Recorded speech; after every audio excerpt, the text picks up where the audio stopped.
খুব দ্রুত হাসপাতালগুলোতে নার্স থেকে শুরু করে অন্যান্য স্বাস্থ্য সহকারী নিয়োগ দেওয়া হবে বলে জানিয়েছেন প্রধানমন্ত্রীর বিশেষ স্বাস্থ্য সহকারী এস.এম. জিয়াউদ্দিন হায়দার।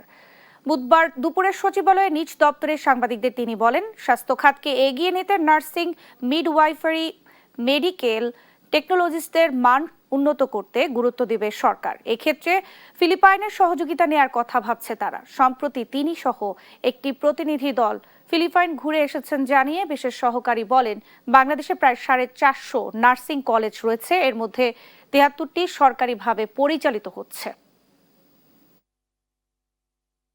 পড়া যে প্রফেশনগুলো আছে হেলথ সেক্টরের মধ্যে, যেমন নার্সিং, মিডওয়াইফারি, হেলথ টেকনোলজিস্ট আছে, বিভিন্ন রকমের অন্যান্য প্যারামেডিক্স আছে, ফার্মাসিস্ট, প্যাথোলজিস্ট, যদি ওনাদেরকে যদি আমরা একটা নির্দিষ্ট মানে নিয়ে আসতে না পারি, আমরা কখনোই বাংলাদেশে একটা সঠিক স্বাস্থ্য ব্যবস্থা, যে স্বাস্থ্য ব্যবস্থা আজকের এবং আগামী প্রজন্মের যে স্বাস্থ্য চ্যালেঞ্জ এগুলো মোকাবেলা করবে, সেটা আমরা করতে পারবো না।